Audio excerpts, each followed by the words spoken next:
를 위해서 격려의 박수 한번 했으면 좋겠습니다. 네, 감사합니다. 오늘 찬양도 참 은혜스러웠습니다. 우리 옆에 계신 분들한테 이렇게 한번 인사해 볼까요? 어떻게 해야 하나요?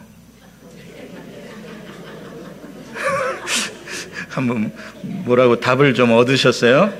뭐라고 답을 해줘요? 어떻게 해야 하나요? 네, 어떻게 해야 하는가? 어떻게 해야 할까? 이거는 아마 우리가 살면서 참 많이 던지는 그러한 정말 고민이고 질문입니다. 사랑하는 성도 여러분, 여러분들 오늘 그 답을 꼭 얻어가시기를 바랍니다. 며칠 전 도망치던 유병헌 씨가 시체로 발견됐다는 뉴스를 들으면서 참 잘 믿어지지도 않고 하도 좀 어처구니도 없고 허망하고 참 그런 느낌을 받았습니다. 온 국민이 그렇게 슬퍼하고 참 그 찬 바다 속에서 피워보지도 못한 꽃봉오리 같은 자기의 손자, 손녀뻘 되는 아이들이 그렇게 안타깝게 죽어가는 동안 자기 혼자 살아보겠다고 돈가방 들고 요리조리 숨어서 그렇게 다니더니 어느 날 갑자기 밤 백골이 돼서 진짜 이 사람이 긴지 아닌지 정말 과학 수사를 해야지 알 정도의 그런 비참한 정말 추한 그 모습으로 나타났다는 사실이 참 너무나 씁쓸하게 하는 정말 허망한 그런 모습을 보았습니다. 그를 쫓아다니던 지난 3개월 동안 진정 세월호의 그 아이들이 우리에게 남겼던 그 마지막 메시지가 정말 우리의 가슴에서 교훈이 되고 이 사회의 교훈이 되고 고침이 되는 것이 아니라 그 3개월 동안 어디론가 그러한 진실과 교훈은 다 허공에 사라져버린 것 같고 더 이상 그 유족들의 슬픔은 별로 보고 싶지도 않고 그 유족들은 어두운 방에서 조용히 그냥 울고 있는 상태입니다. 정말 이러한 세상을 보면서 이러한 현상들을 보면서 도대체 무엇이 진실이고 진리이고 정말 무엇을 의지하고 우리가 살아가야 할지 정말 사람이 무섭고 정말 세상이 너무 무섭다 그런 느낌을 갖게 됩니다. 오늘 시에서도 나왔듯이 정말 온 세상에는 강포와 분쟁이 가득합니다. 우리가 하루하루 살아간다는 것은 주님이 우리에게 주시는 축복입니다. 그런데 그것이 축복으로 끝나는 것이 아니라 그것이 또 다른 큰 고통으로 우리에게 밀려올 때가 많이 있습니다. 솔직히 말하면 축복으로 느껴지는 날보다 고통으로 느껴지는 날들이 훨씬 더 많이 있습니다. 여러분들의 지나온 삶을 한번 돌아보십시오. 진정 마음 편히 정말로 나는 프리하게 쉬어본 적이 있습니까? 마음과 육체와 모든 상황이 정말 별로 없습니다. 저희 때보다 먼저 앞세대를 사셨던 분들은 정말 험한 6.25 전쟁도 겪고요. 일제 식민지까지 겪었습니다. 우리는 거기에 비하면 아무것도 아니죠. 그럼에도 불구하고 우리의 지난 날들을 돌아볼 때 젊은 시절에 그 생존 경쟁 가운데서 살아남기 위해서 치열하게 공부해야 하고 장사해야 하고 일해야 하고 그렇게 살았습니다. 그러다 점점 나이가 이제 많아져 가면은 어떻게 됩니까? 노후 대책을 세우기 위해서 또 마음이 불안하고 분주해지고 노후 대책도 세우지 않았는데 노년에 들어가면 더더군다나 사는 것이 참 어렵습니다.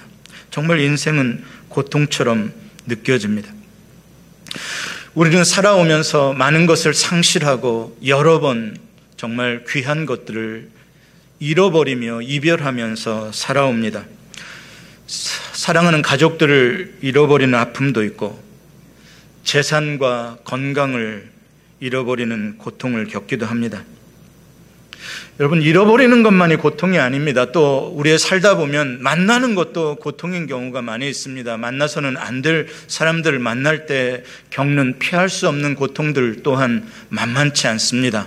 생각지 못한 사고를 만나기도 하고 강도를 만나기도 하고 사기꾼을 만나기도 하고 정말 만나서는 안 되는 그러한 만남들 가운데 이러지도 저러지도 못하는 사람들이 얼마나 많이 있습니까? 심지어는 사랑하는 사람으로부터 당하는 그 배신의 아픔이라는 것은 정말 가슴을 찢는 듯한 고통입니다. 그것만이 아니죠.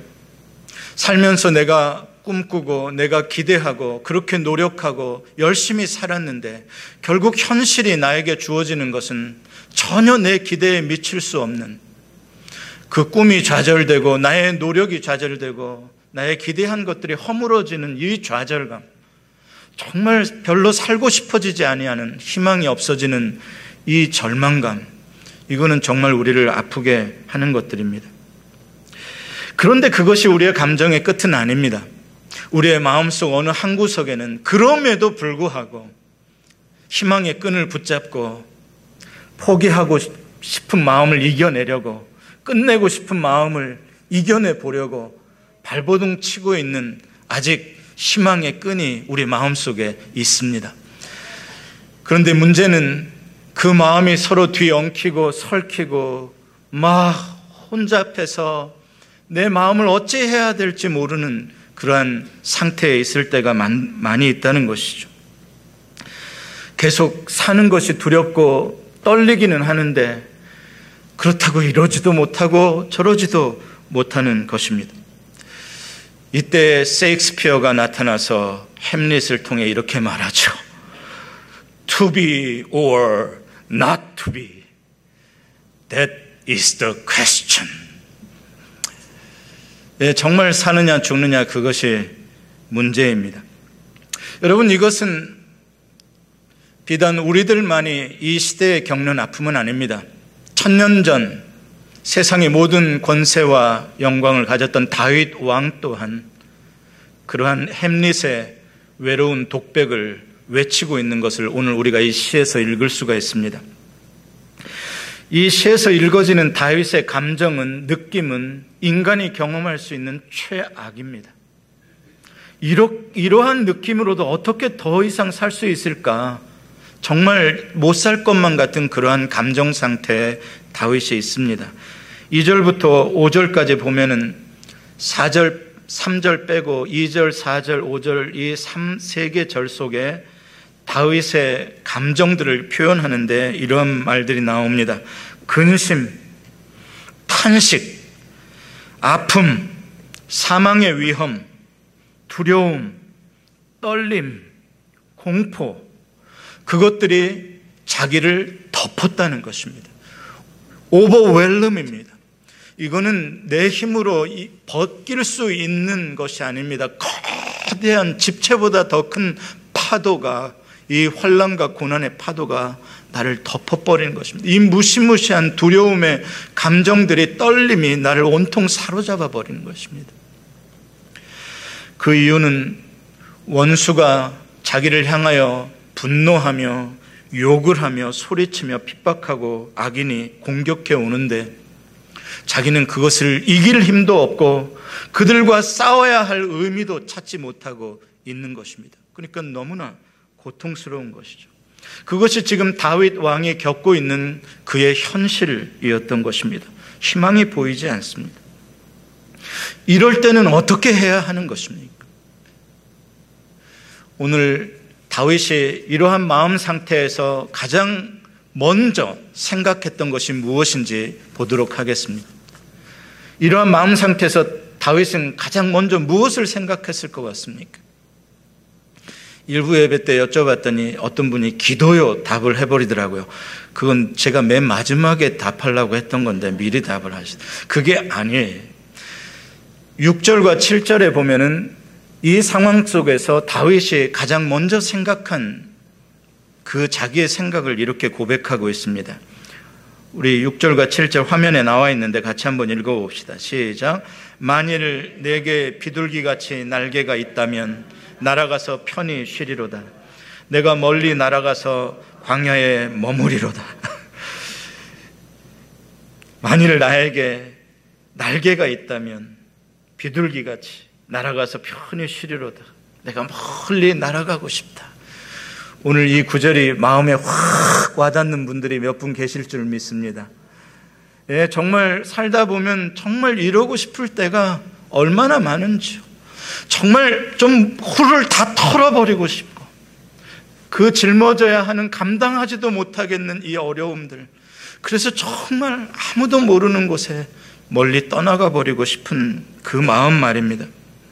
이제 더 이상 사람들하고 아웅다웅 누가 맞니 틀리니 말하고 싶지도 싸우고 싶지도 않고, 이 무섭고 떨리는 현실 가운데 그동안 버틴다고 버텨왔는데 더 이상 의미도 그럴 만한 버틸 힘도 없을 때 정말 조용히 아무도 없는 곳에 가서 쉬고 싶습니다. 지금 벌써 쉬시는 분들이 계시는데 지금 쉬는 타이밍이 아닙니다.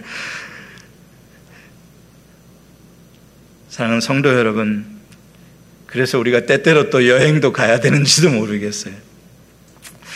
그런데 오늘 성경에 보면 이 7절 끝부분에 다윗이 멀리 날아가서 쉬고 싶다 그러는데 그 목적지가 광야에 머물리라라고 하는 것이 깜짝 놀랄 이야기입니다.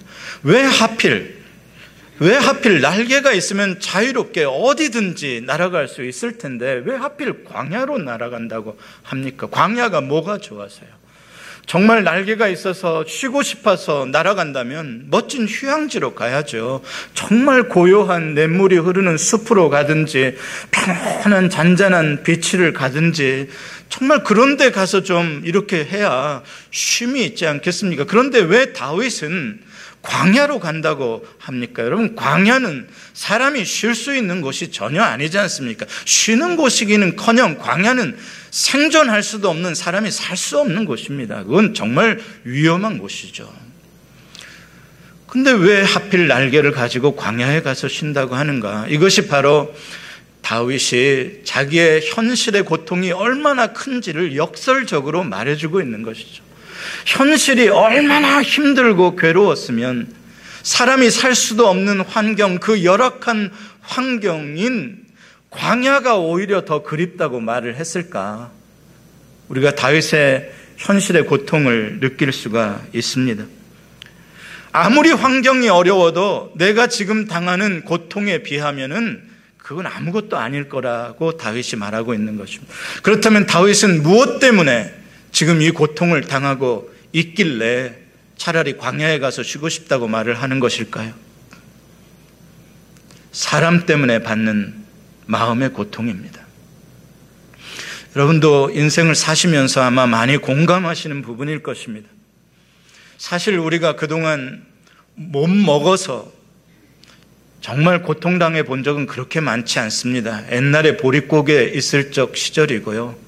사실 웬만하면 먹고 웬만하면 그래도 입고 삽니다. 정작 우리를 고통스럽게 하는 것들은 사람으로부터 오는 마음의 고통들인 것이죠. 그것이 우리를 끊임없이 괴롭히는 것들입니다. 그러니까 다윗은 차라리 아무도 살지 않는 광야에 가고 싶다고 하는 것이죠. 그것도 지금 다윗이 받는 이 고통과 상처가 이렇게 큰 이유는 13절에 그 이유가 나와 있습니다. 13절 같이 읽어볼까요? 시작. 그는 곧 너로다. 나의 동료, 나의 친구요, 나의 가까운 친우로다. 옆에 계신 분한테 이야기해 보세요. 그는 곧 너로다. 여러분들 부부는 그런 사이 되지 않기를 원합니다. 정말 내 옆에 있는 지금 나랑 같이 예배하는 내 형제가, 내 친구가 바로 너다. 네가 나에게 이 마음의 고통을 주는 사람이다라고 생각한다면 정말 살떨릴 일이죠. 무서운 일이죠. 그러나 우리는 정말 세상을 살면서 정작 나에게 비수와 같은 아픔을 주었던 사람들은 낯선 사람들이 결코 아니었던 것을 알죠. 정말 나의 가까운 사람들이었습니다. 마찬가지입니다. 오늘 다윗도 그렇게 고백합니다. 원수들이 차라리 나를 공격했더라면 내가 참았을 것이다. 나를 원래 미워했던 사람들이 나를 미워하고 공격했으면 내가 차라리 어디론가 그냥 피해버리고 말았을 것이다. 그런데 나를 배신하고 나를 이렇게 날카로운 칼로 찌르려고 하는 비수와 같은 혀를, 속임수를 하는 이 모든 사람들은 자기의 사랑하는 친구들이었다는 것이죠. 많은 학자들이 이 시의 배경을 놓고 연구를 했습니다. 분명 다윗에게 무엇인가 심각한 사건이, 정말 인생에 살고 싶지 않을 정도의 심각한 사건이 있었기 때문에 이 신을 썼을 텐데, 그것이 무엇일까? 이구동성으로 하는 말이 압살롬의 반란 사건이라고 말을 합니다. 압살롬은 다윗이 사랑했던 아들 아닙니까? 다윗이 얼마나 압살롬을 사랑했는지, 자기에게 그렇게 배신을 가하고 못된 짓을 하고 또 큰아들 암논까지 압살롬이 죽이지 않았습니까? 그럼에도 불구하고 나중에 압살롬이 죽었다는 소식을 들으며 다윗이 자기의 가슴을 치며 내 아들 압살롬아, 압살롬아, 내가 차라리 너를 대신해서 죽었더라면 하면서 울부짖었던 바로 그 아들이 압살롬 아닙니까?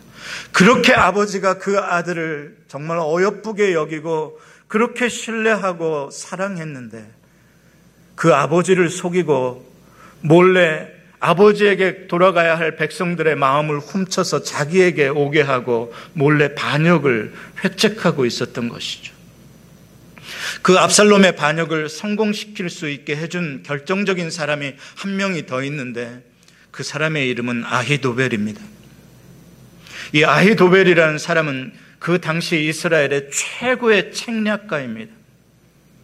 머리가 가장 뛰어난 사람인 것이죠.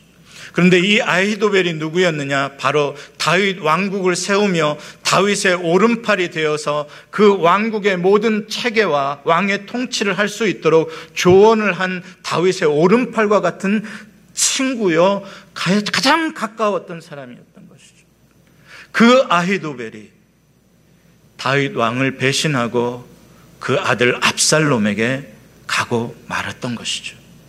그 아히도벨의 배신으로도 가슴이 무너질 텐데, 여러분, 아히도벨이 무슨 일까지 저지르게 하는지를 압니까?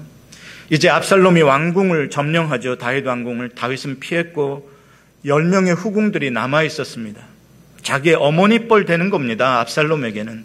근데 아히도벨이 압살롬에게 뭐라 그런지 압니까? 아버지의 후궁들을 취하라, 그녀들과 동침하라라고 아히도벨이 말을 합니다. 무서운 이야기죠.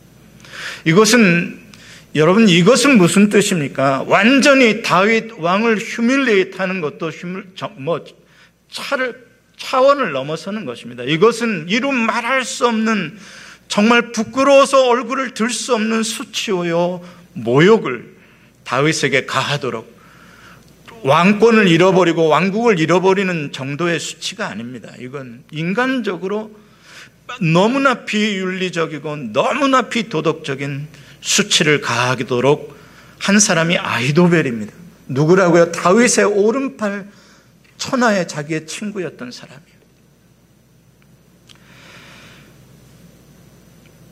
사랑하는 아들, 믿었던 친구에게조차 그런 배신을 당하고 또 그들과 싸워야 하는 다윗의 마음이 얼마나 떨렸을지, 얼마나 참담했을지 우리는 조금 짐작이 됩니다. 무슨 권세를 더 누려보겠다고 그들과 내가 싸워야 하나? 정말 광야에 혼자 가서 아무도 없는 곳에서 하루를 살더라도 그렇게 그냥 살다 사라지고 싶다라는 것이 다윗의 마음이었을 것입니다. 여러분, 그런데 문제는 정말 그렇게 혼자 광야로 가서 있으면 해결이 되는 것인가요? 그 문제가 다 해결이 되고 정말 쉴 수 있고 평안이 있는 것입니까? 하지만 이렇게 현실에 도피하고자 하는 다윗의 생각은 그의 마음 전부는 아니었습니다. 둘째로 다윗의 마음에 또 다른 한 마음이 있는데, 그것은 자기를 배신한 자들을 향한 분노의 마음입니다. 오늘 9절에 보면은 아주 무서운 말을 합니다. 주여 그들을 멸하소서, 그들의 혀를 잘라버리소서.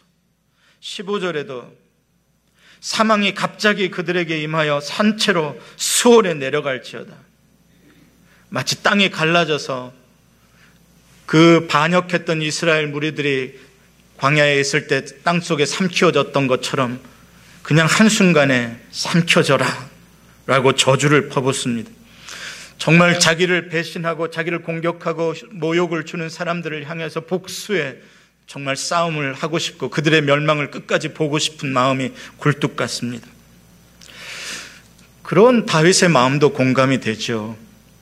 얼마나 화가 났을까요? 얼마나 응징해 주고 싶었습니까? 미국에서 총기 사고가 종종 있는데 그 총기 사고 중에 가끔 자기가 일했던 직장에 들어가서 무차별적으로 사람들을 죽이는 그런 얼마 전에도 워싱턴 DC에서 그와 같은 일이 있었는데 그런 사고들이 있습니다. 왜 그럴까요? 평상시 가까이 지내던 회사원들인데 동료인데 직장 상사고 부하인데 함께 지내는 동안 받았던 수모, 참아왔던 모욕, 더 이상 참을 수 없게 되자 분노가 끌어오르고 복수하고 싶은 마음이 터져 나온 것이겠죠. 그래서 그렇게 분노를 터뜨리고 함께 죽어가는 것입니다. 여러분, 그런데 그렇게 한다고 문제가 해결되는 일이 있습니까? 아니죠. 그렇게 복수의 칼을 갈고 내 분노를 퍼부으려고 하는 순간에 더 많은 사람들이 상처를 받고 결국 자기 자신도 멸망으로 떨어질 수밖에 없는 것을 우리는 알게 됩니다. 그런데 이것이 또한 다윗의 마음은 전부가 아닙니다. 다행스럽게도 다윗의 마음에는 세 번째로 한 개의 마음이 더 있었습니다. 그것은 하나님을 찾는 마음이었습니다. 그래서 그 하나님의 찾는 마음을 붙들고 다윗은 지금까지 이러한 복잡한 마음 가운데서도 기도해 왔고 지금도 하나님을 향해서 부르짖고 있는 것입니다. 1절, 2절에 이렇게 기도로 시작을 하죠. 같이 읽어보십시다. 시작. 하나님이여 내 기도에 귀를 기울이시고 내가 간구할 때 숨지 마소서. 내게 굽히사 응답하소서. 내가 근심으로 편하지 못하여 탄식하오니. 하나님께 기도하고 있어요. 내 기도에 응답해 주세요. 간구합니다. 16절, 17절에도 또 다시 한번 이렇게 말합니다. 같이 읽어봅시다. 시작. 나는 하나님께 부르짖으리니 여호와께서 나를 구원하시리로다. 저녁과 아침과 정오에 내가 근심하여 탄식하리니 여호와께서 내 소리를 들으시리로다. 아멘. 예, 두려움, 떨림, 그래서 도망치고 싶음, 아니면 막 복수해주고 싶은 분노, 그 가운데서도 다행스럽게 다윗의 마음의 한쪽에는 하나님을 간절히 찾는 마음이 남아있었던 거예요. 그래서 그 마음 붙잡고 저녁과 아침과 정오 하루에 3번 작정 기도를 시작하고 있는 거예요. 하나님을 향하여 부르짖고 있는 거예요. 이것이 다윗에게 남아있는 소망입니다. 얼마나 정말 다행스러운 축복인지 모릅니다. 그런데 이 시를 읽어가다 보면 20절과 21절에 갑자기 예상하지 못한 또 다윗의 분노의 감정이 쏟아져 나옵니다. 20절, 21절 한번 같이 읽어볼까요? 시작. 그는 손을 들어 자기와 화목한 자를 치고 그의 언약을 배반하였도다. 그의 입은 우유 기름보다 미끄러우나 그의 마음은 전쟁이요 그의 말은 기름보다 유하나 실상은 뽑힌 칼이로다. 기도하다 말고 갑자기 또 그 사람들에 대한 막 화나는 마음이 나오는 거예요. 이 구절이 빠지고 그냥 19절에서 22절로 넘어가면 참 은혜롭게 기도가 잘 마무리될 텐데 불쑥 20절, 21절에서 이 말로만 번지르하게 하면서 사람들을 다 헤집고 찌르고 그렇게 하는 자들이다 하면서 또 쏟아져 나와요. 여러분, 여기서 우리는 다윗의 마음이 얼마나 복잡한지를 이해할 수가 있는 것입니다. 두렵기도 하고 도망가기도 쉽고 분노하고도 쉽고 그러면서도 하나님을 향해서 붙잡고 기도하고 싶고 또 기도하다 말고 또 분노의 감정이 또 다시 뒤집어져서 쏟아져 나오기도 하고 얼마나 솔직한 다윗의 마음인지 우리는 공감할 수가 있습니다. 정말 이럴 때 어떻게 해야 하는 겁니까? 정말 내 마음 나도 내 마음대로 안 될 때, 그럼에도 불구하고 정말 중요한 것은 다윗이 마지막으로 무엇을 선택했느냐라는 것입니다. 그 복잡한 마음, 복잡한 생각 중에서 정말 마지막으로 다윗이 붙잡은 생각, 마지막에 다윗이 의지했던 바로 그것이 무엇이었느냐가 중요합니다. 여러분, 우리들은 얼마든지 그 과정상 복잡할 수 있습니다. 그러나 마지막에 어떤 생각을 붙잡았느냐가 결국 우리를 어떻게 할 거냐를 결정하는 것이죠. 그것이 바로 22절의 말씀입니다. 22절의 말씀 같이 읽어보겠습니다. 시작. 내 짐을 여호와께 맡기라. 그가 너를 붙드시고 의인의 요동함을 영원히 허락하지 아니하시리로다. 아멘. 다윗이 마지막으로 붙잡은 마음, 내 짐을 여호와께 맡기라. 그가 너를 붙잡으시고 의인의 요동함을 영원히 허락하지 아니하시리라. 그런데 이 구절에서 참 특이한 것은 그동안 다 1인칭 대명사로 I라는 내가, 나를 이라는 단어를 쓰다가 이 구절에서 갑자기 내 짐을 해서 내는 너의 짐을 여호와께 맡기라로 2인칭 You로 바뀌는 거예요. 갑자기 왜 그동안 나의 고통이라고 이렇게 하면서 자기의 이야기를 하다가 이 마지막 다윗이 붙잡은 마지막 생각에 가서는 Your burden이라고 너라고 표현을 할까? 저는 이 구절을 가만히 묵상하는 가운데 다윗이 그 마음 가운데, 복잡한 마음 가운데 하나님의 음성을 들었구나. 성령의 음성을 들었구나. 다윗아, 내 짐을 여호와께 맡겨라. 그 음성을 들었구나. 그래서 그 음성을 지금 표현하고 있구나. 여러분, 사랑하는 성도 여러분, 마음이 복잡할 때 여러분들의 마음의 생각에 귀 기울이기보다 주님이 무엇이라고 말씀하시는지에 귀 기울이시기 바랍니다. 또한 여기서의 이유는 다윗 자기 자신을 향해서 하는 명령입니다. 다윗, 너 지금 복잡하니? 너 지금 어떻게 해야 될지 모르겠어? 네 짐을 하나님께 맡겨 라고 자기 자신에게 하는 명령이죠. 다윗, 너 그렇게 살아야 되는 거 아니야? 너 그런 하나님의 사람 아니니? 그래야지, 네 짐을 하나님께 맡겨야지. 자기 자신에게 다짐하고 하나님의 말씀에 순종해야지 라는 자기 자신에게 주는 의지인 것이죠. 또한 셋째로 여기서의 Your burden의 이유는 우리 모두를 두고 하는 말입니다. 이 다윗의 시를 읽는 우리 모두, 시대와 장소를 초월해서 우리 모두가 겪는 어떻게 해야 할지 모르는 인생의 이 가운데에서 우리가 정작 마지막에 무엇을 붙잡고 선택해야 하는지 우리에게 주는 말씀이죠. 그것은 네가 감당할 수 없는 짐을 지거든 여호와께 맡기라는 것입니다. 세상이 아무리 너를 흔들려고 해도 네가 여호와께 맡기면 여호와의 팔이 너를 요동하지 않도록 붙잡아 주실 것이라는 것입니다. 말씀을 맺습니다. 만일 내게 비둘기같이 날개가 있다면 날아가서 편히 쉬리로다. 만일 내게 비둘기같이 날개가 있다면 날아가서 편히 쉬리로다. 정말 이러고 싶을 때가 얼마나 많은지요. 너무나 많이. 이럴 인생의 어려운 때들을 당합니다. 제가 이 구절은 영어 문법을 배울 때 성문 종합 영어에서 종로에 있는 한 학원에서 강의를 들었는데 If I were a bird, I could fly to you. 발음도 좋아져서 미국 가서. 그런데 이게 가정법이라고 배웠습니다. 이러한 가정법은 현실에 불가능한 일을 가정할 때 쓰는 방식이다라고 학원 강사가 이야기를 하더라고요. 잊혀지질 않습니다. 현실에 불가능한 것을 가정할 때 절대 내가 비둘기의 날개를 가질 수 없는 거죠.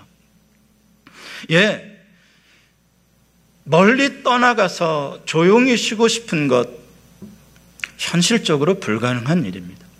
휴양지도 있다는데 실제로 그렇게 떠나가는 사람들도 있는데 아니요. 여러분, 이 지구상에 정말 내가 정말 편히 쉴 곳이 있을까요? 아니에요. 애틀란타를 떠나면 좀 편해질까요? 한국으로 돌아가면요? 아니에요. 이 세상에는 없어요. 다윗의 이 마음이 정말 주님이 주시는 마음과 똑같은 마음이었다면 하나님이 다윗에게 정말 날개를 달게 해줬고 다윗을 조용한 대로 보내버리셨을 것입니다. 그게 하나님의 뜻이라면요. 그러나 그렇지 않습니다. 우리는 결코 날개를 가질 수도 없고 그거는 불가능한 현실 도피 상상일 뿐입니다. 여러분, 그러나 비록 우리에게는 비둘기 같은 날개가 없고 하나님께서 우리에게 비둘기 같은 날개를 주시지 않지만, 그러나 하나님께서 우리에게 주시고 싶어 하시는 날개가 있는데 그것은 독수리의 날개입니다. 하나님은 우리에게 비둘기의 날개가 아닌 독수리의 날개를 주시기를 원하시는 것입니다.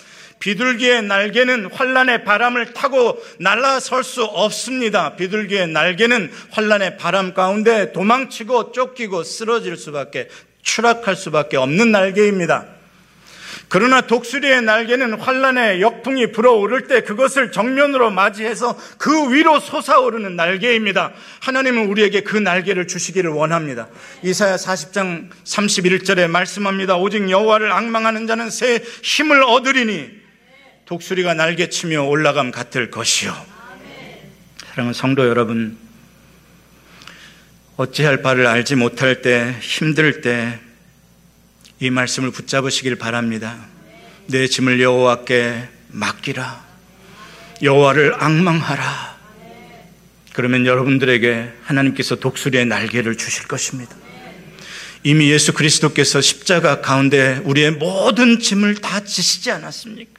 십자가에 나의 모든 짐의 해결이, 해답이 거기에 있지 않습니까? 여호와를 앙망하는 것이 무엇입니까? 십자가를 바라보는 것 아니겠습니까? 마치 광야의 불뱀들의 독에 죽어가고 있는 백성들이 구리뱀을 바라보는 가운데 그 모든 독이 해독되고 그 불뱀에 물린 상처로부터 자유함을 얻고 새 생명을 얻었던 것처럼, 오늘날 이 사악한 세상 가운데 이 사람 저 사람에게 묶이고 이 세상에 물린 그 많은 포이즌, 그 많은 톡신들, 우리의 마음의 그 쓴뿌리들, 무엇으로 그것들을 해독할 수 있으며 거기서부터 자유할 수 있겠습니까? 그것은 예수 그리스도의 십자가의 보혈밖에 없습니다. 사랑하는 성도 여러분, 힘들 때 주를 바라보시기 바랍니다. 주님이 여러분들의 짐을 풀어주실 것입니다. 그래서 수고하고 무거운 짐진 자들을 주님이 초청하시지 않습니까? 기도의 자리에서, 예배의 자리에서 그냥 왔다 짐 가지고 그냥 가지 마시고 이 자리에 올 때마다 여러분들의 짐을 내려놓고 가시기 바랍니다. 주님은 오늘도 여러분들의 짐꾼 되어주시기를 기뻐하십니다. 기도하십시다. 주님을 찬양합니다. 주님은 우리의 영원한 피난처이십니다. 주님의 십자가가 우리의 영원한 쉘터, 나의 안식처입니다. 주여, 주 앞에 왔사오니 풀어주옵소서, 자유케 하여 주옵소서. 어떻게 해야 할지 모르는 감정들을 주님을 붙잡는 마지막 마음으로 남게 하여 주옵소서. 예수님의 이름으로 기도합니다. 아멘.